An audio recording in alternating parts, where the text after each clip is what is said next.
Praise God. Good morning, everybody. Good morning. Good morning. And would you please say to your neighbors and to your seatmates, kahit naka-face mask po tayo at naka-face shield, you look beautiful and handsome still. Ayan. Pwede bang pakisabi mo nga, alam mo, ang ganda-gandang lalaki mo, ang ganda-gandang babae mo, kahit ganyan ka pa. Lalo siguro kung wala kang maskara, no? And we would like to say good morning everyone.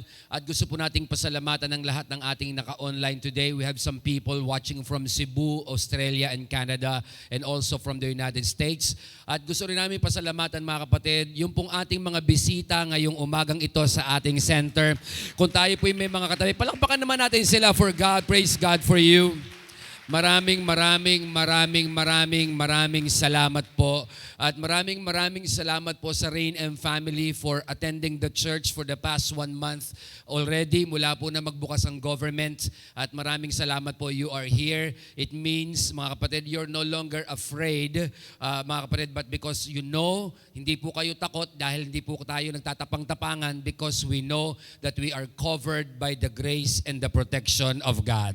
Can I hear an amen? No? Kaya pakisabi mo nga sa 15 katabi mo, iniingatan ka ng Diyos at iingatan ka ng Diyos palagi. Yan, sabi mo yan sa 15 katabi mo kung kaya mong umabot ng 15 katabi mo. Praise the Lord. We are now in our last week ng ating pong series na Chased by Grace. Ito po ang huling linggo ng ating series. At sa nakalipas po na 2 buwan, ay ating pong inexplain at pinag-aralan why the grace of God is powerful.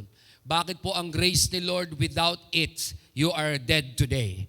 Without the grace of God, you will not be living today. Without the grace of God, you will not be experiencing goodness and blessing today. The reason why you are alive, because of His grace. At I want you to understand na ang kanyang goodness at faithfulness ay bahagi ng kanyang grace. Kaya po ako ay natutuwa sa ating pong family, sa Rain and family, sa ating mga nandito na mga bisita, na alam ko po nung magbukas ang gobyerno para sa mga tao na umattend ng church, ang iba ay pigil, pero natutuwa po ako sa inyo, kayo po ay gigil. Diba? Bakit po? Because this is a recognition, mga kapatid, na for the past 5 to 6 months and 7 months, mula po nung nakaraan na pumutok ang virus, kayo po ay nagsasabing, Panginoon, I am ready again. I will start anew. Magsisimula ulit ako na maglingkod. That is the grace of God being expressed in your life. Are you listening to me? Kaya pag tingnan mo yung mga katabi mo, mga kapatid, hindi lang po yung pinatawad, niligtas. Yan din po ay tinawag ng Diyos para maglingkod. No? Kaya sabi mo nga sa katabi mo, maglilingkod ako kahit anong mangyari. Sabi mo nga sa katabi mo, yan. Alam nyo po, ang nakaraang pong pandemic, sinasabi po ng iba, tayo pa daw po ay nasa pandemic. Para po sa akin, wala na po tayo sa pandemic, tayo po ay nasa transition na. No, pag sinabing transition, God is bringing us to another move and another sphere, another dimension. Alam niyo po ba, ito pong nakalipas na 5 buwan, 7 buwan, para po sa akin, this is a preparation. Tanong niyo po sa akin kung bakit. Kasi po, naniniwala ako sa mga susunod na mga taon, may darating pang isang mas malala pang pandemic. Ngayon pong pandemic na ito na nakalipas, ito po ay pinrepair ka ni God. Dahil pagdating ng araw na yon na may dumating uling pandemic, maniwala kayo sa akin, sasabihin mo na lang, easy lang yan sa akin because God already prepared me. Are you listening to me? Naihanda ka ng Diyos. Now, we are now on this series at bago po natin buksan ang ating pong last topic on Chased by Grace, alam niyo po, pag pala nagkakaedad ka na, pakitaas nga po rito ang mga may edad na. Okay, pakitaas nga po ang kamay. Daming sinungaling dito Lord, okay, sino po dito ang mga 45 years old pataas? Pakitaas po ang kamay ng 45 years old. Okay, very good. Okay. Sino po dito ang mga 50 na pataas? 50. Katulad ko, 50. Okay, pakitaas po kamay. 50 years old. Alam nyo, when you talk about life, no? Kung pag-iisipan nyo po, no, kung mag-iisip po kayo mabuti, ang buhay po ay mabilis. Ang buhay po, honestly, mga kapatid, kung wala ang Diyos, nakakasawa. Bakit po? Sapagkat ang buhay ay recycled. Pag sinabi ko pong recycled, yung ginawa mo nung bata ka, pagdating ng matanda, gagawin mo ulit. Wala akong kausap. And in fact, nung dumating ka na wala kang damit at may nagdadamit sa'yo, para sa'yo, pag namatay ka, may magdadamit pa rin para sa'yo. This is a recycled life. Kung inyo pong papansinin mga kapatid, kung ito ang buhay po natin ay recycled life, nangangahulugan, walang purpose, walang dahilan para magsaya ka sa buhay mo, sa mundong ito. Are you listening to me? Ang yaman po, ang business, ang friends, our family, ay bahagi lamang po para mapasaya tayo, pero hindi po tayo masatisfied. Are you listening? Bibigyan ko po kayo ng patunay bakit po ito recycled. Okay? Lahat naman po tayo rito pinanganak. Can I hear an amen? Meron po ba rito hindi pinanganak na nasa church ngayon? Okay. Ito po, gusto ko lang dito. At 1 year of age, kapag ikaw ay 1 year old, mga kapatid, di ba? Ang thinking mo, ang success ay ito, that you can walk without support. Di ba kaya tayo pag may mga anak, naglalakad na, uy, nakakalakad na si baby ko, tuntua ka, yay! Bakit itong matanda, naglalakad na, naasar ka, di ba? Bakit? Kasi para sa mga 1-year-old, ang success is that you can walk without support. Pero pansinin nyo, at 4 years old, at the age of 4, ang success ng mga 4 years old is that you do not urinate in your pants. Di ba? Sino po ritong naiihi pa, magdapatan tayo, diretsuhan, born again. Naihi kayo sa salawal nyo. Alam ba ng millennials yung word na salawal? Okay. Hindi yata nila alam yan na, kansorsilyo. Naihi kayo sa underwear ninyo ng bata kayo, taas sa kamay. Ang daming sinungaling dito. Oh. Taas mo kamay, di ba? Di ba? Anong sabi ng nanay mo? Anak, ang tanda mo na, naiihi ka pa sa bed. O, diba? Tapos isang araw, hindi ka na naiihi. Sabi ng nanay mo, yes, ang anak ko, nagmamature na. Para sa mga 4 years old, that's a success. Listen, pero at the age of 8 years old, ang mga tao, ang success is that you know how to go back home. Tama ba? That you know the way back home.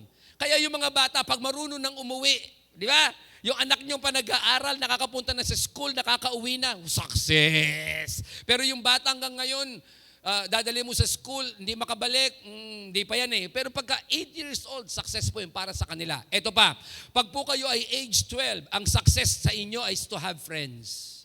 Right? Pag po kayo ay age 18, ang success sa maraming tao is to get a driver's license. Wala kang kausap. Di ba pagka 18, uy, may lisensya na ako. Yes! Para sa iyo, success yun eh. But listen, at the age, mga kapatid, of 23, ang success para sa iyo is to graduate from university. Kaya nga yung iba, di ba, pag 23 na nakagraduate ka, tuwang-tuwa ka. Di ba, pag 21 nga, nakagraduate ka, tuwang-tuwa ka. Pag 23 years old. At the age of 25, ang success para sa isang tao is to get an earning. Kaya nga yung iba, frustrated, depressed, demonized, possessed. Bakit graduate pero walang trabaho, gusto na mag-suicide? Wala akong kausap dito. Naranasan niyo po ba rito, ang tagal mo ng graduate pero wala ka pang trabaho? Di ba ang lungkot ng buhay? Kasi para sa'yo, yung pag nakagraduate ka, magkaroon ka ng earning. For you, that's success. At the age of 30, ito ang success sa maraming tao to have a family. Di ba? Wala akong kausap. Although yung iba dito, gusto 18, mag-asawa na kapal mukha.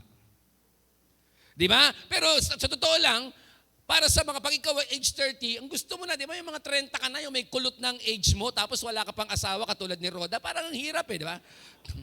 Ay, nandiyan ba si Roda? Are you here? Are you here? Okay. Di ba yung parang, joke lang yan, di ba?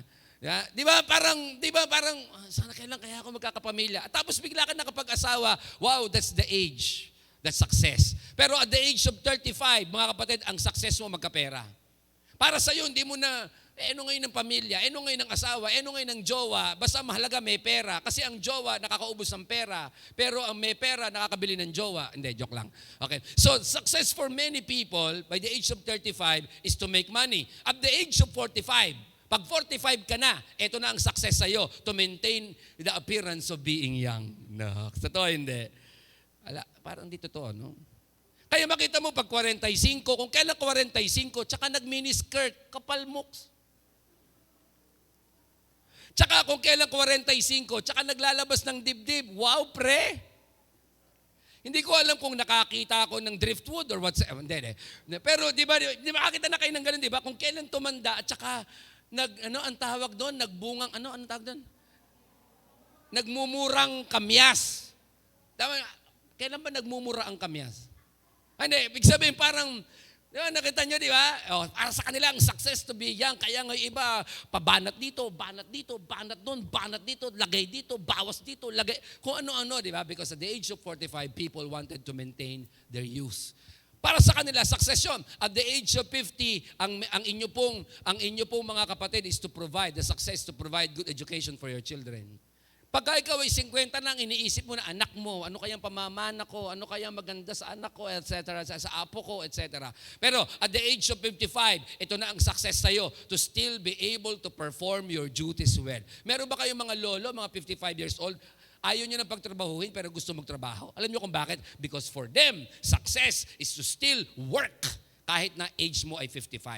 Pero ito, at the age of 65, ito na ang success sa'yo, to live without disease. Ala kong kausap dito. Totoo hindi. Kahit sabihin ng gobyerno, Lola, millennial ka na, bibigyan ka na ng 100,000. Wala akong pakialam. Bakit yung 100,000 kung may sakit ka, ubus yun. 3 araw lang sa ICU yun. Pero ito, sa mga 65 years old, ang success sa kanila is to live without disease. Ito na ang matinding recycled of life. Pagdating mo ng 70 years old, mga kapatid, ikaw, ito na ang desire mo, ang success sa'yo. Yung hindi ka na maging burden kahit kanino. Tama?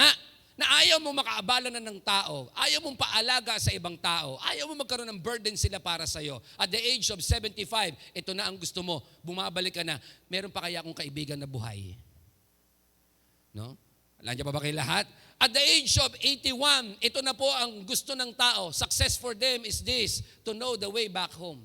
Yung matandaan ko, kung ako'y maligaw, babalik ako. Bakit? During that time, probably makakalimutin ka na, kaya napaka-importante makabalik ka. Bumabalik ka na uli sa pagkabata mo. At the age of 86, mga kaibigan, success is not to try to urinate again in your pants. Malakausap pa ba ako dito? Meron tayong mga lolo, mga lola, umiihi na sa kanila mga pants. Parang bata ulit. And eto pa, at the age of 90, that you can walk again, success can walk again without support. Na ako po ay bata-bata pa, okay lang sa aking umakyat ng hagdan.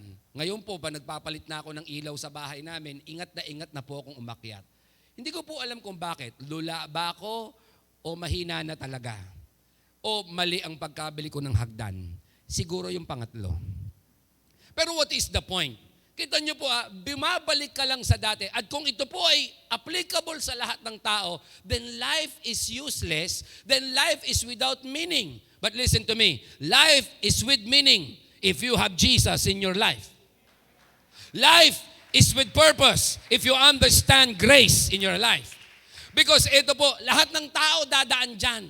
Lahat ng tao magkakapera, kinarin amen. Lahat ng tao maaari magkaroon ng pamilya, kinarin amen. Lahat ng tao magkakaroon ng kaibigan, kinarin amen. Pero hindi lahat ng tao magkakaroon ng happiness and joy. And happiness and joy can only be found through the grace of Jesus Christ living in you.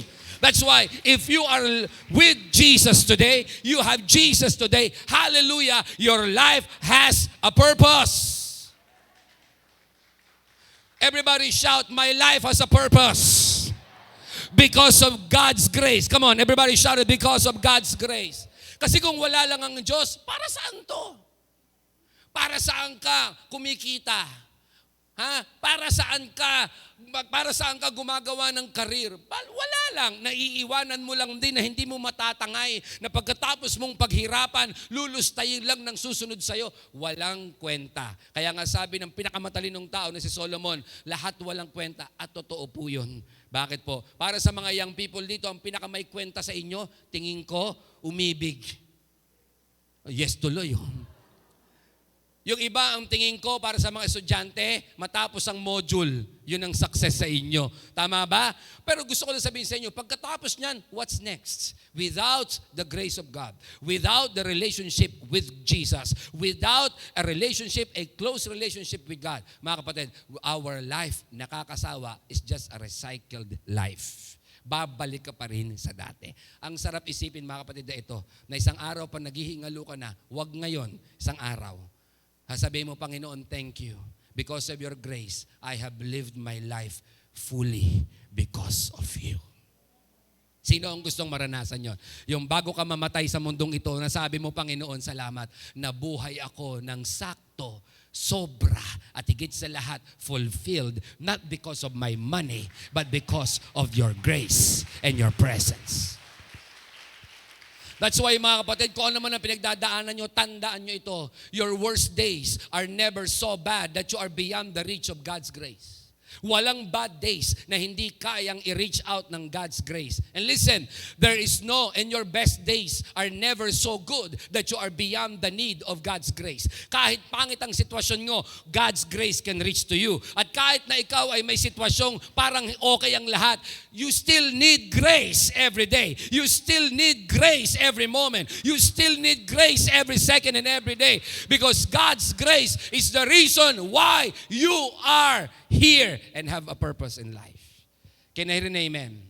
Our topic for today, as the last week ng ating series, Chased by Grace, let's talk about today, terms and conditions. Everybody say, terms and condition. Sino po dito ang nag-apply ng credit card? Okay. Okay, good. Good. Sino po dito ang nag-apply ng loan? Taas po ang kamay. Okay, very good. Sino po rito ang umuupa ng apartment, condo, at umuupa ng syudad? Taas po ang kamay. Okay, pakitaas po kamay. Di po ba tuwing kayo po ay papasok sa isang contract? Okay, sino po rito ang kinasal na? Okay, taas po ang kamay. Very good. Alright. Di ba tuwing papasok kayo sa contract, meron kayong mga pinipirmahan. Ang tawag natin ay kontrata. Pero meron kayong makikitang nakalagay, terms and conditions. Sino rito ang nag-apply at nag-subscribe sa Netflix? Go ahead. Don't worry. Di ba? Meron ba kayong napansin? Bago ka makasubscribe, bago mo siya maklik, you have to agree to the terms and condition. In fact, kapag hindi ka nag-agree, hindi ka rin naman papayagan. Listen to me. Sa buhay po natin, may mga terms and conditions. And in fact, living and enjoying the grace of God requires terms and conditions. Everybody say terms. Everybody say condition. Clarify ko yan. Ano bang ibig sabihin ng terms? Pag sinabi pong terms, sa mga kontrata nakikita nyo yan, terms and conditions apply. Di ba? Ito po siya. Terms means what the person expects to be done. For example, bumili ka ng isang appliances. May pinipirmahan ka, warranty card. Okay? May nakalagay po itong maliit, terms and conditions apply. Ano po yung term? You are expected, may ina-expect ka sa binili mo. Ang tawag po dyan ay term. Are you listening to me? Pero paano ba ang ibig sabihin ng conditions? Ang conditions ay ito, what the person needs to fulfill in an agreed time. Ibig sabihin ganito, mai-enjoy mo yung binili mo kung susunod ka sa condition na nire-require nito. For example, nakabili kayo ng gadget, di ba? Nakabili kayo ng gadget, taas ang kamay, nakabili kayo ng gadget. Ano sabi sa inyo ng pinagbilan nyo? Meron po itong 7 days replacement. Tapos na ba siya? Hindi. That is a term. Pero sinabi niya, pero wag lang po mababagsak, malulunod ang cellphone mo. Ay, masasagasaan. Ang tawag po doon, conditions. Sinabi niya sa iyo, buo po ito. Magagamit nyo na. In case magloko, 7 days, pwede mong ibalik. Outright replacement. Terms. Ano ang condition? Huwag mo lang ilulunurin sa tubig ang cellphone mo. Conditions. Wala akong kausap. Are you listening to me? Pag nagbigay kayo, nangutang kayo, may terms and conditions. O, pababawin ko pa. Yung mga kasal, may terms and conditions. Ito lang ang malungkot. Tanong niyo po sa ko ano. Sometimes, ang gusto lang natin ay terms, ayaw natin ng conditions. Ay, wala akong kausap dito. Sabi mo nga sa katabi mo yun, parang ikaw na naman bebe ang pinatatamaan ni pastor. Sabi mo nga sa katabi mo yan, ha? Ganito siya. Ano ang sinasabi ng mga ikakasal? For richer, for poorer, for better, for worse, for sickness, and more sickness, ha? And in health. Ano pa? Till death do us apart. Anong tawag doon? Terms. Nung mapangasawa mo yung asawa mo, Akala mo yung terms na yon, that's the everything. Etong mabigat. Nung mag-asawa na kayo, para pala ma-enjoy mo yung marriage mo, you have to fulfill the conditions. Kailangan palang kausapin mo yung asawa mo. Ay, kailangan ba yon? Kailangan pala, mga kapatid na ligawan muli ang asawa mo. Ay, kailangan pala yon. Akala ko akin na siya, bahala siya sa buhay niya. Kailangan palang mag-usap kayo. Kailangan palang regaluhan mo siya. Kailangan palang irespeto mo siya. Wala yun doon sa pinirma mong marriage contract na terms. Wala akong kausap. This is what I found. Tanong niyo sa akin ko lakas. Many Christians and believers believe in the grace of God. They receive the grace of God, but they just receive a term, but they don't know the conditions how to enjoy the grace of God. So today, pag-uusapan natin terms and condition. Are you ready? Pakisabi sa katabi mo, fasten your seatbelt. Maganda to. Pakisabi sa katabi mo yan, ha? Maganda to. Alright, listen to me. Ang Old Testament po, ang buong Bible ay may terms and conditions. In fact, mga kapatid, ang law, okay, na hindi makapagliligtas sa tao, ang Ten Commandments ay terms. Pero po yung detail nun ay condition.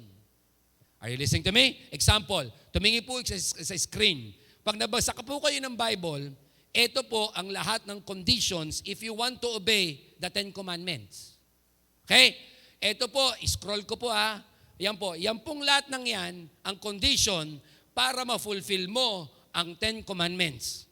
This is actually 613 conditions para masunod mo ang Ten Commandments. Yung pong Ten Commandments ay term. Para masunod mo siya, kailangan mo nang buuin ng 613 na conditions. Tatanungin kita, kaya mo? Kaya nga ang sabi ng Scripture, ang law, ang Ten Commandments can never save us and make us justified and righteous because no one can fulfill every one of this. But praise God, Jesus came. Praise God. The Bible says, He is the end of the law. Praise God. Religion says, do. But grace said, done in Jesus. Are you listening to me? Religion says, gawin mo to, wag mong gawin to, gawin mo to. Pero walang makakagawa. But when Jesus Christ came, He said, done. Bakit? Yung walang makagawa, ako ang gumawa para sa'yo. Ang kailangan mo lang gawin, maniwala ka, manampalataya ka, sumuko ka sa akin because I am the one who fulfilled it for you. Kaya mga kapatid, yung mga katabi mo, na-fulfilled niya ang law because of the grace of Jesus Christ through the finished work of Jesus. Religion, patandaan niyo po ito mga kapatid, listen to me. People make mistakes and break promises, but God makes promises and breaks mistakes. Are you listening to me? Ang tao mangangako, sisirain ng pangako and they will make mistake. Pero si God, when He is in you, with you, for you, fighting for you, He will make promises to you. Not only to you, but also to your family, and He will break all mistakes. It means whatever shortcomings, whatever happens to you, whenever you fall, He will cover you by His grace. That's grace. I said that's grace. If you don't understand this, hindi mo siya maintindihan mga kapatid because akala mo lang na born again ka para pumunta ka sa langit. That is, mga kapatid, kulang yun. Are you listening to me? Are you listening to me? Amen? The question is, ano ang terms and conditions ng God's grace? I found out dalawa. Talaga. Di ba, Pastor, sabi mo, wala tayong gagawin for God's grace because it is God's unmerited favor. It is God's work in us, working in us. But if you're going to read the scriptures, especially in the New Testament, may terms and conditions in God's grace. Iba say terms. Iba say conditions. Dalawa. The term is, one, you believe. That's a term. The condition is this, you grow in grace. Are you listening to me? Ito ang term. Ang terms, when you accept Jesus, you believe. Pero hindi ka pa tapos. You have to grow in that grace. Let us study that. Are you ready? This is good for everyone. Let's end the chase by grace with a bang. Ay, ako lang naniniwala doon. Let's end this with excitement. bala mo to sa 2021. Bala mo to sa susunod para hindi ka na mag-struggle. Let's understand. First term, the term is believe. The condition is grow. Ano po ang believe? Everybody say believe. Look at what the Bible says. The Bible says in Ephesians chapter 2 verse 8, for it is by grace you have been saved through faith. And it is not yourself or from yourself, it is the gift of God. Sa ating po mga bisita, kung babasahin niyo pong mabuti ito, sabi niya, you are saved, past tense. Ikaw ay, hindi sinabing maliligtas ha, ikaw ay ligtas. Paano daw? Sa pamagitan ng pananampalataya sa biyaya ni Jesus Christ. At ito daw ay hindi galing sa iyo. Ito ay regalo ng Diyos. Sinabi pa ng sumunod na verse, not by works, so that no one can boast. Anong sinasabi ng verse na ito? That only believe and you will experience grace. Yun lang. Pastor, hindi ko na kailangan magpakabait. Hindi. Ha? Para mapunta ako sa langit? Hindi. Tanong sa'yo kung bakit? Lakas. Dahil you don't do good to get God, but you get God to do good. Are you listening to me? You don't do good to get God para mapalapit ka sa Diyos. No, you get God and you do good. Baligtad. Religion is saying, magpakabait ka para mapalapit ka sa Diyos. But the Bible is saying, my Bible is saying, lumapit ka sa Diyos, babait ka. Ay, wala akong kausap dito. Pastor, talaga babait ako? Hindi ako makapaniwala. Maniwala ka. Mamaya maintindihan nyo. Alam mo ba di ka nag-grow sa grace? Ikaw mismo ayaw mong maniwala na nagbago ka. Yung asawa mo ayaw maniwala na nagbago ka. Ikaw mismo ay maniwala na nagbago ka. You will never grow in grace until you believe yourself that you are a changed person, justified person, covered, forgiven. You are saved. You are sanctified. You are holy. You are baptized. You are cleansed. You must believe that. Tuloy natin yung verse. That's the first term. Believe. Sabi ng verse 10, for we, tapos na ba? That we are saved? Sabi po ng verse 10, for we are God's handiwork, created in Christ Jesus. Para saan daw? To do good works, which God prepare in advance for us. Hingi ako ng dalawang SM. Come here, Jemerset. Example lang to ha. Ganito po siya. Isa. Okay, halika. Brad, bilisan nyo. Yeah, bilisan nyo. Okay. Let's say, ito po ang sabi ng religion. Okay? Ito sabi ng religion ha. Let's say, ito ka. Ito sabi ng religion, ito ang Diyos. Do good to get God. Tama? Mapalapit ka kay Lord. No, mali. Ang sabi ng scripture, get God and then you will do good. Do you understand? Yung goodness mo, bunga yon na meron kang Jesus. Bunga yon. Kung gagawin mo, babaligtarin mo, at ang gusto mo, magpakabait ka muna para mapalapit ka sa Diyos, totoo ang kanta para sa'yo. Gusto kong bumait pero di ko magawa. At wala anong pakinyo sa long hair ko. Yun po ang inyong kanta. At nakukuha niyo po? At kahit anong gawin mong papakabait, hindi ka babait kasi ang susunod mong kakantahin, sa langit wala ng beer. Do you understand? You have to get God to do good. At ang sabi ng scripture na ginawa natin, we are saved, come here, we are saved by grace, through faith in Jesus. Terms yun. Tapos na ba that you are saved? Hindi. Sabi ng verse 10, for we are created by God in Jesus to do. So after you are saved, automatic, you will be doing good. Ay, wala akong kausap. Kaya ipinagmamalaki ko both online and on-site. Kumuha kayo ng mga born-again na empleyado because they can do better. Kung totoong born-again, ha? Bakit? Because created na tayo after our faith in Christ to do good. Kaya nga, pag ikaw ay born-again na, Kahit hindi mo piliting bumait, bumabait ka. Yung ayaw mong patawarin, napapatawad mo. Yung ayaw mong batiin, nababati mo. Yung ayaw mo ipag-pray, napepray mo na. Yung ayaw mong balikan, mababalikan mo. Yung ayaw mo dati, ayaw mo na talaga. Lalo na pagkakasalanan. Because you can now do good. Ang tawag po dyan, terms. Do you understand this? Thank you, guys. No? Bakit po sabi ng scripture is that, sabi niya, we are God's workmanship and created in Christ Jesus to do good. Alam niyo kung bakit? Ito po yan. Without God, you cannot. That's God's grace. But without you, God will not. Without God, hindi ka magiging successful. Without God's presence, kahit anong aral mo sa module, madedepress ka. Wala akong kausap. Without God's grace, but listen to me, you cannot. Kahit anong pagsusumikap mo, kahit na mayaman ka, promoted ka, isang sakit lang, kaya niyang tanggalin ang lahat. I know some people who are influencers, good at many things, and yet nagka-cancer, stage 4, end stage, tanggal ang lahat.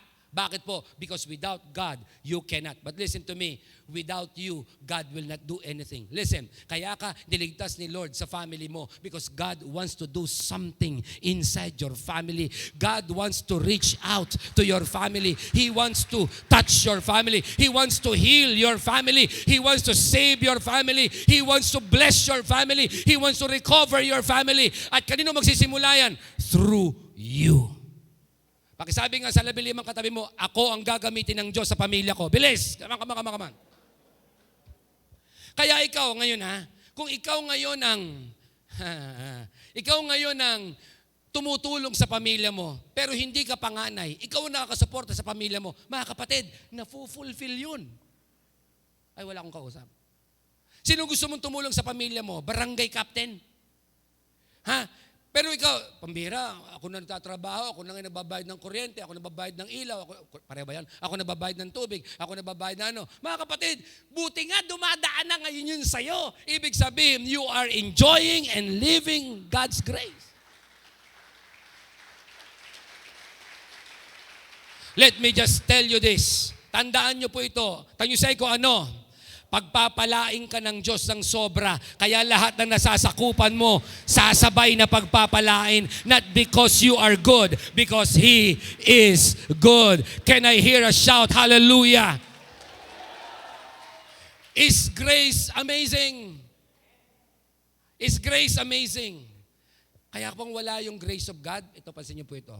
Without the grace of God, you will be trapped in the race for God. Di ba? Pag wala ang grace of God, nagmamadali ka lagi. Tulog pa mga demonyo, gising ka na. Tulog na mga demonyo, gising ka pa. Pero kung ikaw ay may God's grace and you understand God's grace, Lord, hindi ko to kaya, pero alam ko kaya mo.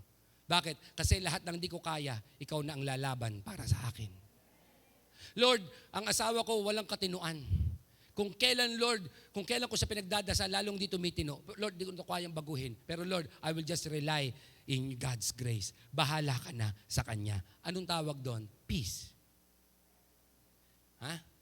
Lord, may utang po ako, hindi ko alam kung ano mapuputol. Mapuputol po ba kuryente, bubong, ano ba mapuputol? Baka ulo ko na ang maputol. Panginoon, tinry ko ng lahat. Umutang ako ng 5, 6, 7, 8, 9, 10. Umutang din naman ako ng 2 and 1 and 0. Wala pa rin nangyari. Pinuntahan ko ang kakilala, wala. Panginoon, di ko na kaya. Lord, I'm just relying now on your God's grace. Alam nyo, pag ganun ka na, God's heaven will start to open. Ito ang napansin ko kay Lord. Tanyusay ko ano, hanggat kaya mo, hindi niya gagawin. Pero pag sinabi mo kay Lord, hindi ko na po kaya, yun ang pagkakataon para gumalaw siya. Bakit hindi mo ibigay sa Diyos ang hindi mo kayang gawin? Ang baboy, pataas na ng pataas. Ay, di ba pataba ng pataba? Pataas ng pataas ang presyo. Hindi mo na alam kung paano ka magkakaroon. Gusto lang sabihin sa iyo, mga kapatid, Lord, sinusurrender ko na sa iyo lahat ng mga baboys. Bahala ka na. Bakit? Hindi ko na po alam kung paano. Ang tawag po dyan, grace. Lord, natanggal po ako sa trabaho. Nagsumikap naman po ako, pero Panginoon, hindi ko po alam kung paano ako mag-uumpisa muli. Hindi ko po to alam. I tell you, when you start to release that to God's grace, to release that to God, God will give you wisdom to start again. Pero alam niyo kung bakit hindi pa niya gumagalaw sa'yo, nakikipag-unahan ka sa Diyos. Sabihin sa katabi mo, huwag mo kasing unahan si God. Sabihin mo sa katabi mo, huwag mo unahan. Inuunahan mo eh. Tayo ganito, pag walang pera, mangungutang muna, tsaka magpe-pray. Lord, mangungutang po ako, kausapin mo yung mangungutang.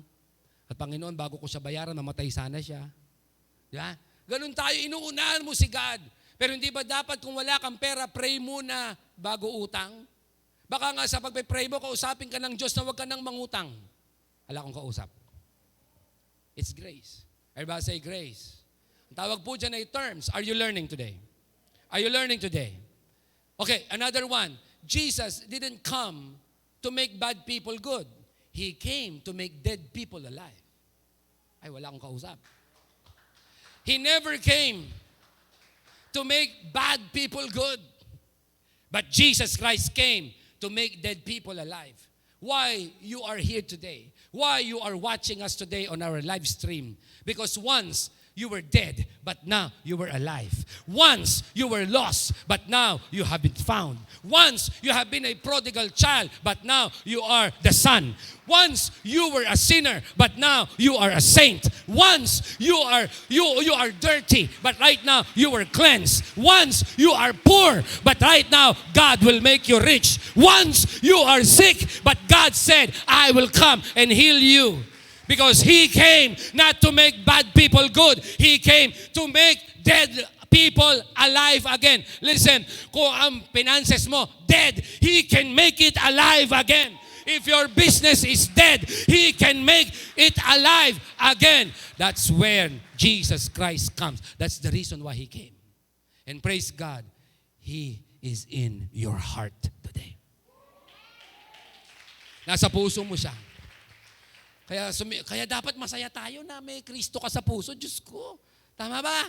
Hindi yung masaya ka pag may pera ka, bagong sweldo, may 13th month pay, may bonus na hindi pa yata makakarating.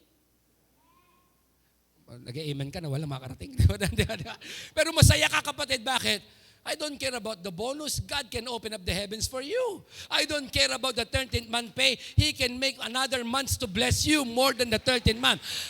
I don't care kung nawala ka ng trabaho. If God can give you once, He can give it again. If God can give it again, He can give it more. That's grace. That's grace. Kaya sabihin mo nga sa tatlong katabi mong malalapit sa iyo, relax ka lang, chill ka lang, rest ka lang kay Lord. Sige, relax, chill. May sakit ka, isuko mo kay Lord. Lord, hindi ko po alam stage hindi ko po alam Lord, kinakabahan ako, pero Panginoon, ikaw naman ang may hawak ng buhay, hindi naman ang doktor. Lord, dahil ikaw ang may hawak ng buhay, binibigay ko sa iyo ang buhay ko sa may hawak ng aking buhay. Kung gusto mo akong pahabain, praise God. Kung gusto mong paigsiin, praise God. Basta ang mahalaga, ikaw ang may hawak. Oh, tawag dyan terms. Pero enjoy ka na ba sa terms? Hindi. Many people, alam nila ang grace of God. But when another pandemic comes, another problem, bumibitaw. Kaya may sinabi ang Bible, huwag kayong mag-fall short in grace. Ano ibig sabihin huwag kayong mag-fall short? Kasi kaya ka nag-fall short, you never grew in grace. The second is called condition. Ano yung term? Belief. Meron ba akong kausap dito na may belief?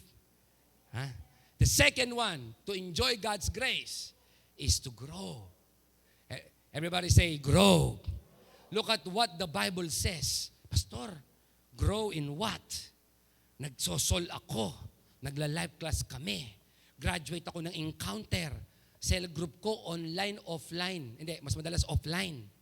Di ba? Pero, ano mo sabihin ng grow? Look at this. I will tell you this. This is good for everybody. Okay? Tingnan niyo sabi ng 2 Peter chapter 3, verse 18. But grow in the grace and in the knowledge of our Lord and Savior, Jesus Christ. Pakibasa, fire. But grow. Isa pang beses habang sinasabi mo yan sa katabi mo, go, but grow.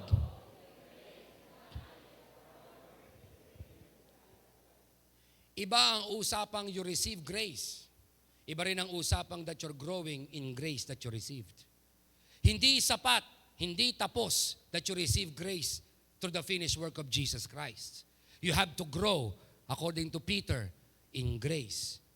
Isa-isay natin ang mga words para maintindihan natin. Sabi doon, but grow in grace. Ano bang ibig sabihin ng grow in grace?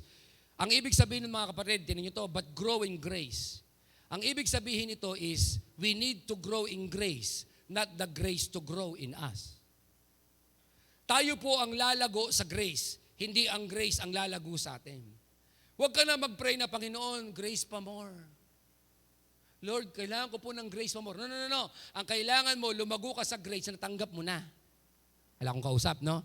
Yung iba ganito, Panginoon, bigyan mo pa ako ng lakas ng loob pa more. Sa totoo lang, malakas na ang loob mo, may tapang ka na. Sabi ng Timothy chapter 1, di ba sabi niya, I've never given you the spirit of fear, but I gave you the spirit of a warrior. I gave you the spirit of a sound mind and strength. Meron ka na. Kailangan mo lang i-grow mo. Huwag ka na mag-pray, Panginoon, gusto ko po ng talino. Meron ka na, i-grow mo. Kaya nga ang sabi, we need to grow in grace, not grace to grow in us. Yun yung sinabing we need to grow in grace. Paano, Pastor, ako mag-grow in the grace? Look at the next, tingnan nyo yung sumunod na word, called knowledge. Sabi doon, you have to grow in grace. Let the grace be still. At ikaw ang mag-grow for you to experience grace. Are you with me? And knowledge. Ano yung Pastor? Dumaming alam ko. In fact, the word knowledge there, sa original Greek, ang ginamit ay ginosko. Na ano po yun? Ito'y relational knowledge, not a mental knowledge. Nung sabihin ni Apostle Peter, grow in the knowledge of our Lord Jesus Christ. Hindi ang ibig sabihin, dumaming alam mong Bible books na alam mong pagbali-baliktarin, na makapasa ka sa exam. Na dumami ang alam mo, pasukin mo ang life class hanggang Sol 3 at Sol 4 at Sol 5. Mag-Bible school ka, that is not knowledge. Ang tawag doon ay mental knowledge. Ang sinasabi ni Apostle Peter is this, mag-grow ka if you have a relational knowledge. Kaya kita nyo, ang grace is not a religion. Grace is a relationship. Ulitin ko lang yun ha. Grace is not a religion. Grace is a relationship. With this verse, sabi doon, grow in the knowledge. That is a relational knowledge. Okay, example. Sino po rito nakakain ng asukal? Okay, very good. Okay, taas. Okay, good. Okay, good. Sabihin natin, kahit alam mo pa ang chemical compound ng asukal na C12H22O11, hanggat hindi ka nakakatikim ng asukal, hindi mo ma-appreciate ang asukal. Are you listening to me? Sino po rito ang hindi pa, tapatan tayo, nakakakain sa sangyapsal? Tama ba ang pronunciation ko? Eat all you can. Sangyapsal. Hindi pa, tapatan, hindi pa. Isa pa. Sige, tapatan po. Malay mo, kasihan ako ni Lord ngayon, bigyan ko kayo ng pangsabyapsal. Andali. Walang sinabi sa akin ng Holy Spirit. Okay, Sino po rito ang hindi pa, honestly, hindi pa po nakakakain ng sangyapsal? Tama ba pronunciation ko? Ng kamsahamnida. Okay, isa. Taas kamay. Lauro, dalawa. Pero nakikita mo sa picture, Lauro, di ba? Yeah? Kahit ikwento mo yan sa anak mo, anak, pag nagsangyapsal tayo, mag-i-enjoy ka. Ikaw, naranasan mo, hindi naamoy ko lang Wala. Ang tawag doon, mental knowledge. Kahit mag-Google, maggulo-gulo ka pa, Google. Mga kapatid, di ba? At ano ba ang ingredients ng sangyapsal na eat all you can? Wala yung kwenta. Bakit? Kasi bakit? Hindi mo naranasan Yung sinabi ni Peter na grow in the knowledge, sabi niya, huwag yan lang yung may alam ka. Dapat meron kang relasyon sa Kanya for you to grow in grace. Kaya ang nakakaalam na mabuti ang Diyos, yung may relasyon sa Diyos. Alam nyo yung nakakaalam na ang Diyos ay mabuti kahit masama nangyayari sa Kanya, yung may relasyon sa Diyos. Pero yung walang relasyon sa Diyos, pag may masamang nangyari sa Kanya, sisisihin ng Diyos. Pero ikaw, parang si Job, nawala ang lahat, naubos ang lahat. Ang sabi niya, the Lord gives, the Lord takes away, but blessed be the name of the Lord my God. Bakit niya sinasabi yon? Dahil may relationship siya kay Lord. Listen to me. Darating ang oras, mahihirapan ka ba? Oo. Darating ang oras, magkakasakit ka ba? Oo. Darating ang oras, kakapusing ka ba? Oo. Pero kahit nakapusing ka, magkasakit ka, still, you will say, God is good because I have a relationship with Him. I know, and I know, alam ng Diyos ang kanyang ginagawa. Bakit niya ito hinayaang mangyari? Kung may relationship ka. Pero kung wala kang relationship at religion lang, tingin mo sa Diyos, ATM. Ang tingin mo sa Diyos, bangko, na tuwing kailangan mo siya. To all our visitors and to all watching us live today in Facebook and YouTube, listen, have a relationship with Christ. You will experience grace. And that grace will sustain you in the time of nothing and will maintain you in the time of blessing. Ulitin ko yun, ha? Wala yun sa PowerPoint ko. Susulat ko yan mamaya. The grace of God can sustain you in the time of nothing. And the grace of God can maintain you in the time of blessing. Siya yung gusto, di ba? Ilang buwan na, kapos ka, pero humihinga ka. Hindi nakarating ang ayuda ng barangay, pero mas marami pang bigas na dumating sa iyo. Hindi nakarating ang pera na pinangako ng barangay at mukhang di na makakarating. Pero gusto ko sabihin sa iyo, 6 na buwan na ang nakakalipas, nagparating ang Diyos ng kanyang ayuda. Pinagpala ka. Sumobra pa. That's why grow in the knowledge. The knowledge is a relational knowledge, not a mental knowledge. Kaya nga mahirap mag-advise ang isang binata sa mag-asawa. Kahit sabihin niya, magkasundo kayo. Para sa mag-asawa, imposible yung... Can I hear amen? Yung totoo lang. At madaling sabihin ng isang binata, huwag niyong patagalin ang pag-aaway niyo. Ng isang counselor na walang asawa, pinag-aralan ko yan sa psychology, psychiatrist at mental hospital. Magbati kayo. Pero sa mag-asawa, imposible to the max. Bakit? Because the counselor never experienced it. But praise God, ikaw, nakapagsasabi ka, God is good all the time. And all the time, God is good. Nakapagsasabi ka, God is not against me, but for me. God will fight for me. I am what He said, who I am. I am chosen, not forsaken. It's a song. If you can sing, you can. Diba? I am forgiven. I am cleansed. Ba't mo nasasabi yun? Because you have a relationship knowledge with Him. Sarap ma-born again. Kakapusin, pero ngingiti. Hello? Mahihirapan, pero babangon. Uurong lang ng konti, pero susugod ng sobra. Di ba? Madi-discourage, pero lalaban pa din. Because of the grace of God. Kaya walang Kristiyanong talunan. Kung naintindihan mo ang grace, walang Kristiyanong nag-iisip magpakamatay.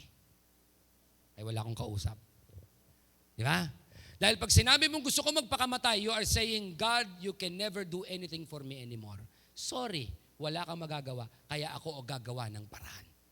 Pero alam nyo, but because of God's grace, we can live fully, satisfied, full of blessing, blessed, abundant in our life. And listen, not only you, but your family. Sarap, no? Parang di kayo, parang okay ba kayo? Okay ba kayo? Gusto niyo matapos tayo? Ha? Okay. The question is this, paano ka mag-grow? Di ba? How to grow in grace? Sabi kanina ni Peter, but grow in the grace and in the knowledge of Jesus Christ. And the question now, how to grow in grace? I'll give this very fast. Para maintindihan nyo yung sinasabi ni Peter, but grow in the grace and in the knowledge of our Lord Jesus Christ, that is in verse 17, balikan natin yung verse 14. Yun ang susi, how to grow. Balikan natin yung verse 14, the same chapter. Sabi doon, therefore, beloved, looking forward to these things. Ito ang sagot, how to grow in the grace. Be diligent to be found by Him in peace, without spot and blameless. Sandali, Pastor, lalo kung di naintindihan ang sinabi niya, huwag kayong magalala, tatagalugin ko. Okay?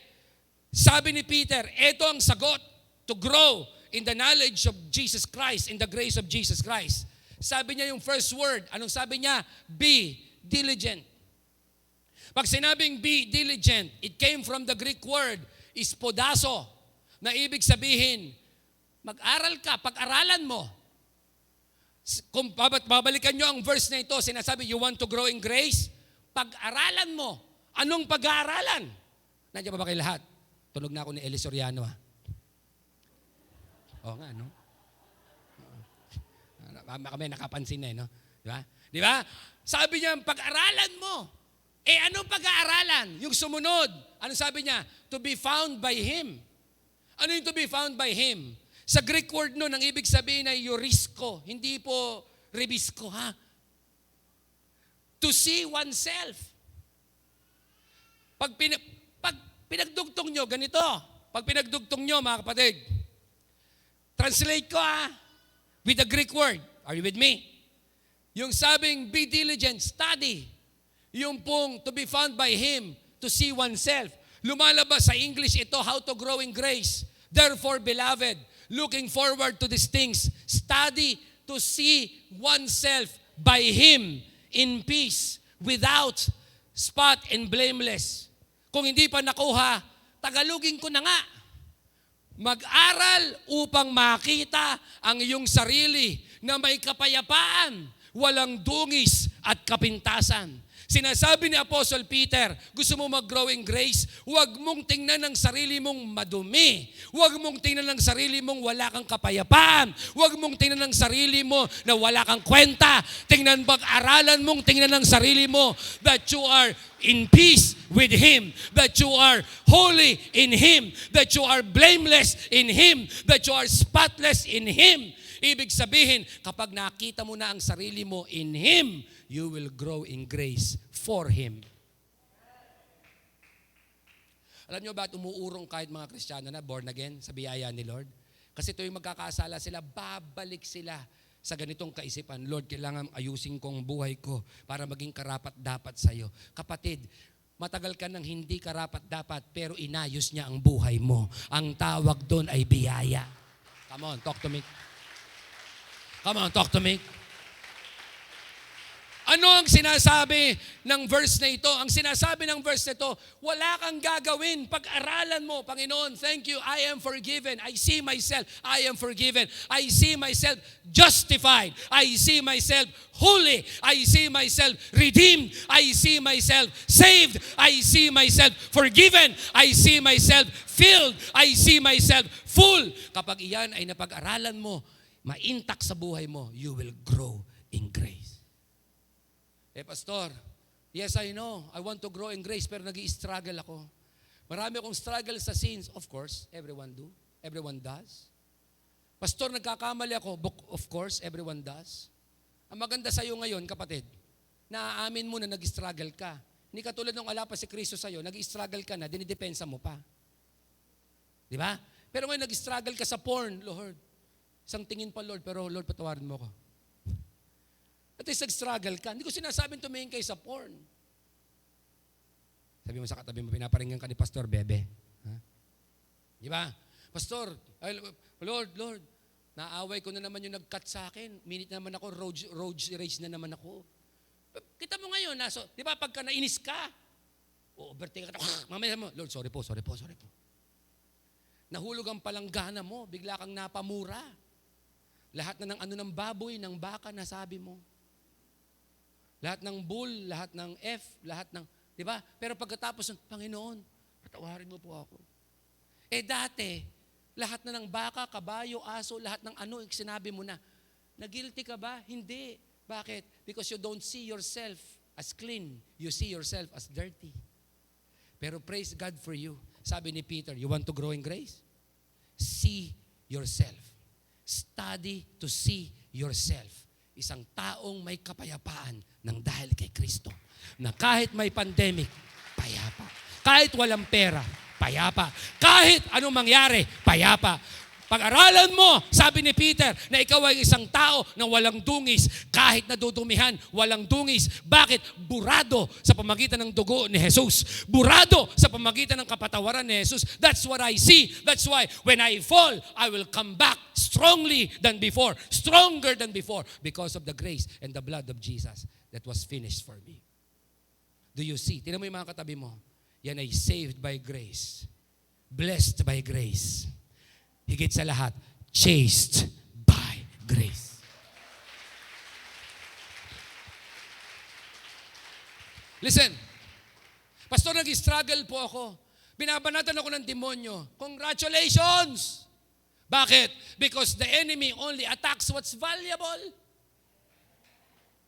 Kaya ka tinitira ng demonyo. Because the devil sees, the demon sees that you are valuable in this earth.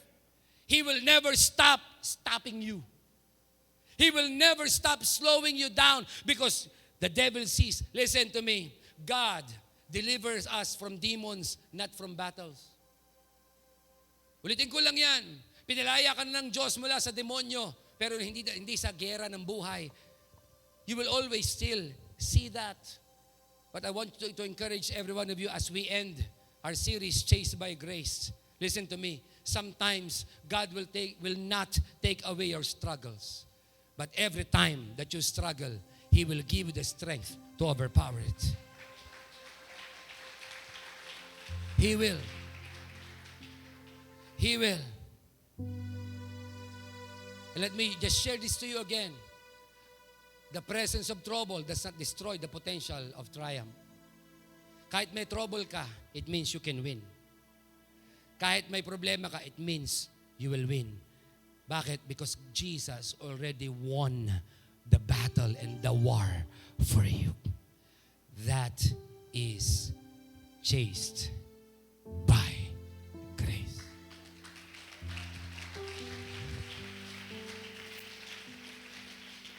I am so glad. One time, 1981, I accepted Jesus in my heart. Mula noon, hindi ako nagdalawang isip na hindi maging Kristiyano. Nagdalawang isip ako maging pastor. Dalang gusto ko po yung maging lawyer. Kahit anong ako ay pastor, dumating ako sa frustration. Nagdalawang isip na ako na bitawan ng ministry at pagpapastor. Pero kahit kailan, hindi ako nagdalawang isip, bitawan ng pananampalataya ako. Because I know I have found the right one. I have found the truth. Hindi ko sinasabing I have found religion. No. You will never find religion. The right religion. Because religion cannot save you kahit saan. Napaprostrate ba ako? Yes, parang ikaw. Minsan ba nagtatanong ka sa Diyos? Yes. Minsan ba gusto mo na, Panginoon, magpahinga muna ako ng konti? Pwede naman. Pero pagkatapos ka mahimasmasan, tuloy pa rin ang laban. Kasi bakit ka tumutuloy na lumaban? Because every time you struggle, He will give you the strength to overpower it. Ang tawag ko po dyan ay grace that is available to you all the time, every time. Grace that is available to those who do not have Jesus in your heart. I encourage, if you are a visitor today, if you don't know Jesus yet in your heart, receive Him, accept Him, surrender to Him, give your life to Him, not to this church. This church will take you to hell. But Jesus, my Jesus, and your Jesus will take you to heaven. That's Jesus is for you and for me. But to those of you who have experienced already the grace of God, my question is this: is the grace of God growing in your life? Do you see today that you are valuable? Alam niyo kung bakit? Sa dinami-dami ng dahilan para mamatay si Christ, sa iyo pa siya namatay. Para sa iyo pa. Pastor, hindi mo ko kilala. Sira ang ulo ko. Kaya nga namatay siya para sa mga sira ang ulo. Pastor, babaero ako. Pastor, lalakero ako. Hindi ko alam ang gender ko. Namatay siya para sa LGBTQA+. Namatay siya para sa iyo na straight. Namatay siya para sa iyo na sira ang ulo. That's why, para hindi ka na mahirapan, siya na ang nahirapan sa krus para sa'yo. Ang gagawin mo lang is to grow in that grace, to appreciate that grace, to live in that grace, and to serve the Lord. Whatever happens, by grace, through grace, in grace. Tumayo ka, sabihin mo sa tatlong katabi mo hanggang 5, I am chased by grace. Sabihin mo nga sa 5.